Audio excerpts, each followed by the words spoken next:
Welcome to Dreadful Screams, where every story is whispered from the shadows. Turn off your lights, close your doors, and make sure you're completely alone. Tonight's story isn't about a haunted house or a cursed object. It's about something ordinary, something you've probably held in your hands 100 times.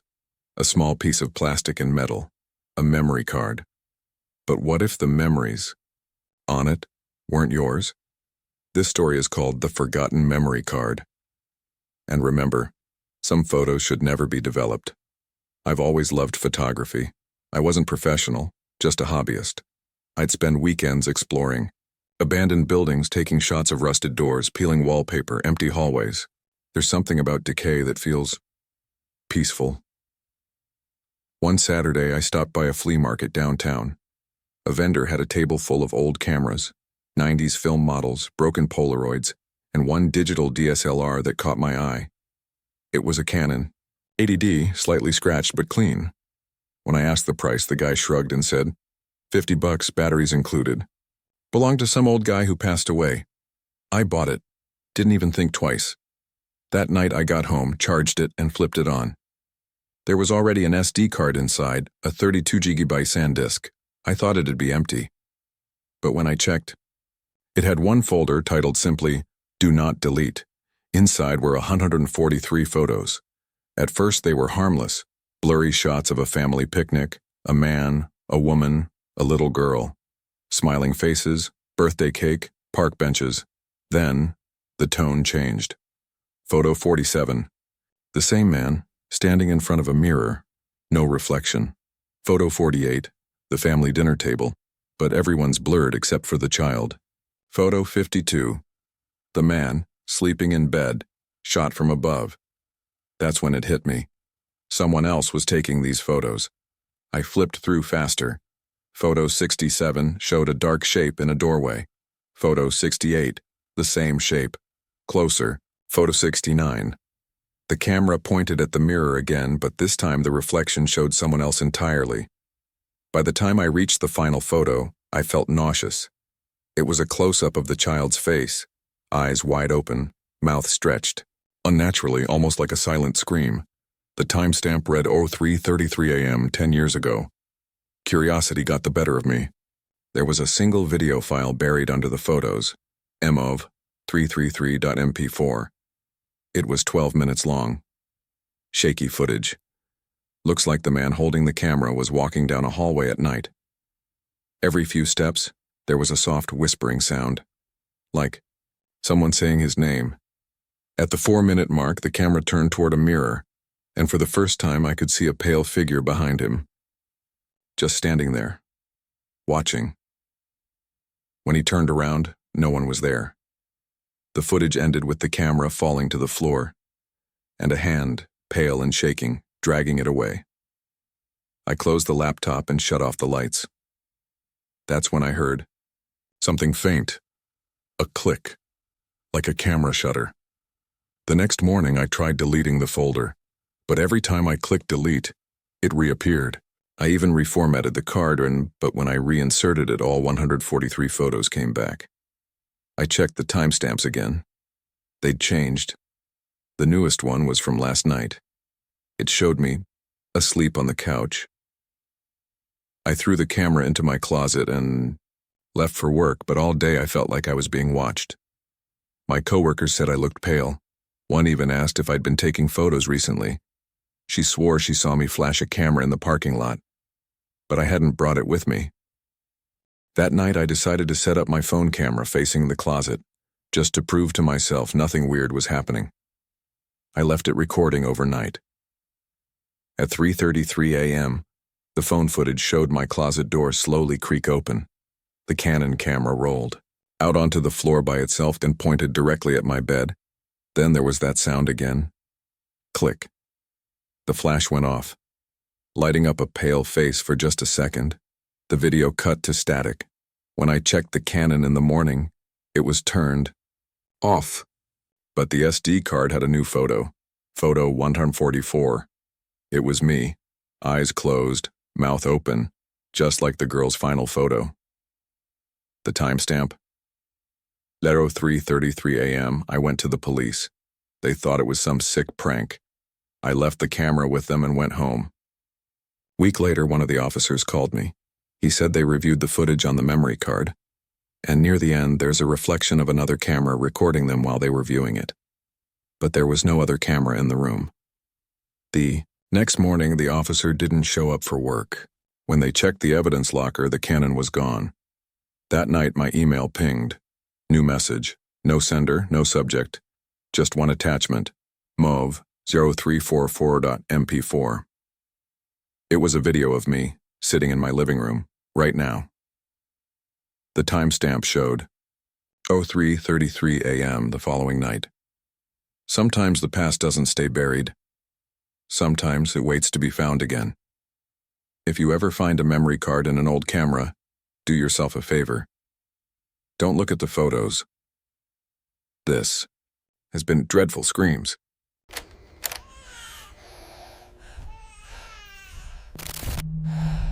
Anna Morales was 21, a college student picking up night babysitting gigs to cover rent. One Friday, she got a message from a woman named Mrs. Ellison. "We just need someone for the weekend. Our baby's asleep by 9. You won't have to do much." The pay? $250 a night. Too good to say no. When Anna arrived, the Ellisons' house looked like something from a luxury home magazine. White walls, quiet hallways, modern tech everywhere. "We just installed a new camera system," Mrs. Ellison said, smiling. "It's synced to your phone. You can watch the baby from any room. Makes things easier." Anna nodded, not realizing that those cameras were about to record something that should have never been seen. At 9:12 p.m., the Ellisons left. Baby Lily was asleep upstairs, the nanny cam glowing faintly blue. Anna made popcorn, watched a movie, and checked the feed. Just a peaceful image of the baby sleeping in her crib. Around midnight, she dozed. Off on the couch, her phone buzzed. Motion detected in nursery. She blinked at the screen. The baby was standing, not crying, not moving, just standing perfectly still, eyes open. Then the mobile above the crib started to spin on its own. Anna ran upstairs, heart racing, opened the door, and found Lily still lying down, fast asleep. When she checked the footage again, the baby never moved. The next evening, Mrs. Ellison texted, "You were great. Same time tonight?" Anna agreed. She told herself the camera must have glitched, but by 11:47 p.m., another alert popped up. Audio detected. She opened the feed, whispering, too faint to make out. The mobile turned slowly, and Lily's blanket began to slide toward the edge of the crib, like someone was pulling it. Anna whispered, "Stop." Then the baby monitor blinked, and for a single frame you could see a shadow leaning over the crib. No face, no form, just a shape. When she looked again, it was gone. She told herself it was fatigue. She muted the alerts and tried to sleep. By Sunday, Anna was exhausted, but Mrs. Ellison asked for one more night. "We'll be back by morning," she promised. At 12:03, Anna's phone buzzed again, this time with a message she'd never seen before. Multiple viewers connected. Confused, she checked the app. It showed 2 live devices streaming the same feed. Hers, and another labeled Viewer 002. The light from the nanny cam flickered red. The feed went black, then came back. But now it wasn't showing the nursery. It was showing the living room, the same couch where Anna was sitting, except on the screen. Someone else was sitting there, her. A second Anna.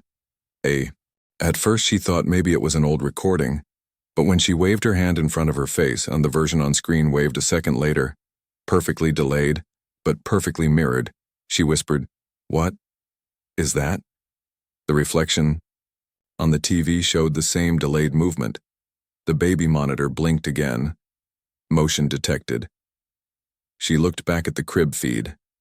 Now both she and the baby were in the frame, but the other Anna was standing behind the crib, staring directly into the lens. Panicking, Anna called Mrs. Ellison. No answer. Then a text popped up. "Stop looking at the camera." It was from Mrs. Ellison's number. She froze. The feed glitched again. This time, it showed the baby crib. Empty. And on the couch, the second Anna sat holding the baby, rocking her gently. Anna screamed and ran upstairs, only to find the crib still occupied. Lily was sleeping peacefully. But when she looked back down the hallway, the living room light turned off by itself. The clock hit 3:17 a.m.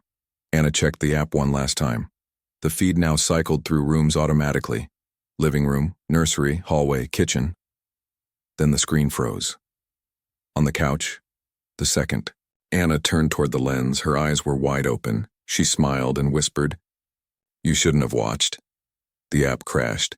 Anna tried deleting it, but her phone wouldn't respond. The light from the nanny cam upstairs began flickering faster. Then she heard a voice through the monitor speaker, her own voice, saying, "Go to sleep." The baby began to cry. When the Ellisons returned, the front door was open. The baby was fine, but Anna was gone. Police found her phone on the couch, still recording a video. In the final seconds, the camera slowly pans upward, as if someone else was holding it. Then, the frame zooms in on the nanny cam itself. A single whisper can be heard through the static. Viewer, Drozo 2 connected. Then silence. They say the Ellisons moved out after that night. The new owners covered all the cameras, but sometimes around 3:17 a.m., the old nanny cam light still turns on by itself. If you ever get a motion alert in the middle of the night and see yourself on the screen, don't move, don't blink, and whatever you do, don't keep watching. This was Dreadful Screams. Sleep tight if you can.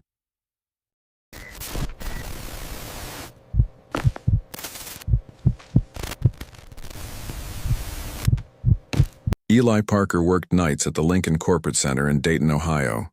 A quiet building, mostly empty.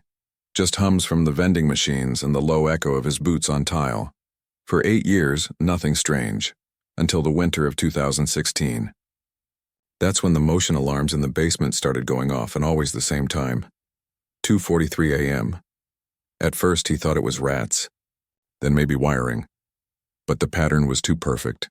Every single night, 2:43. So Eli started writing it down. December 3rd, 2:43, nothing there.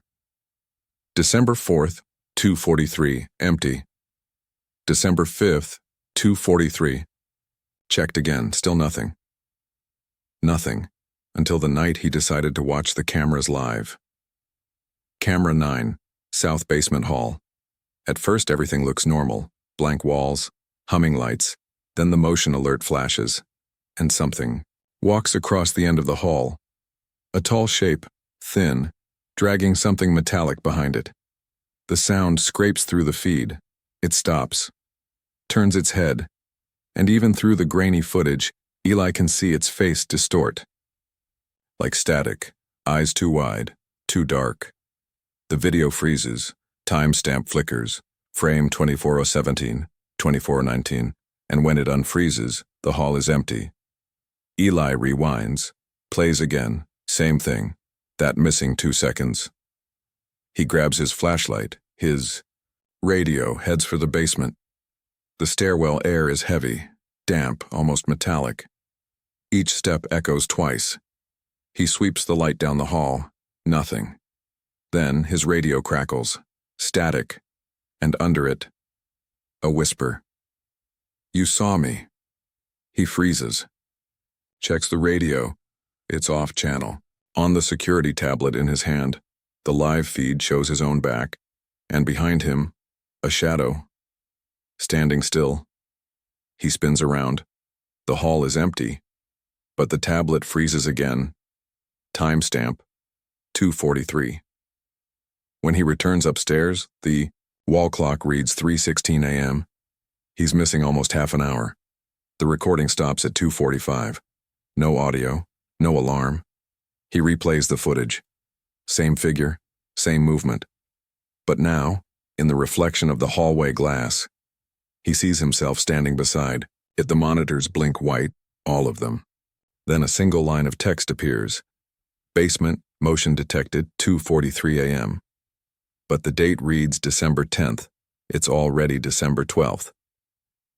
Morning crew finds the control room open, Eli's chair overturned, flashlight on the floor, still glowing. He's gone. They recover one video file, 243 loop.mp4. Investigators say it's corrupted, but when they examine the frames, there are two figures walking down the hall. The first, the same dark silhouette. The second, Eli. Frame 24 and 17, both visible. Frame 24 and 18, static. Frame 24 and 19, empty hallway, lights humming, timestamp, frozen. Every copy attempt fails. The system regenerates the file automatically at midnight. Weeks later, the company shuts the building down, but someone leaks the clip online. Low quality, compressed, uploaded under different names.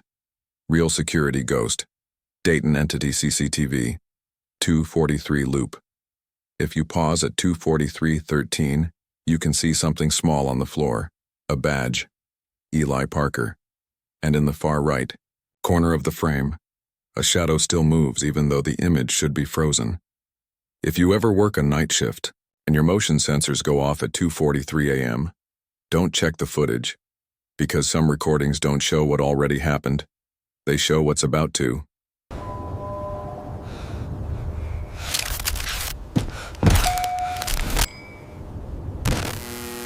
In January of 2020, Derek and Lisa Harper moved into their first home together. It sat near the edge of Mesa, Arizona.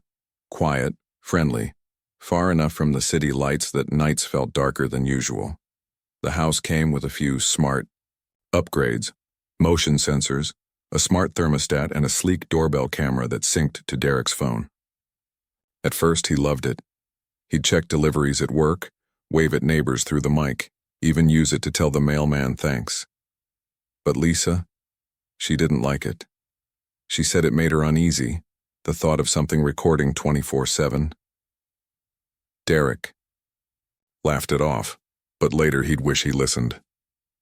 It was a Tuesday, March 3rd. Just after 3:17 a.m., the doorbell chimed.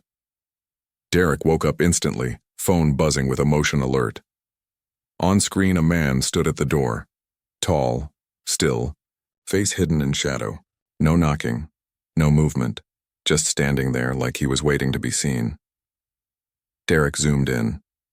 The porch light flickered once, and that's when Lisa whispered, "Why are his eyes so dark?" He looked closer. They weren't just dark. They were black, completely solid. No reflection, no white.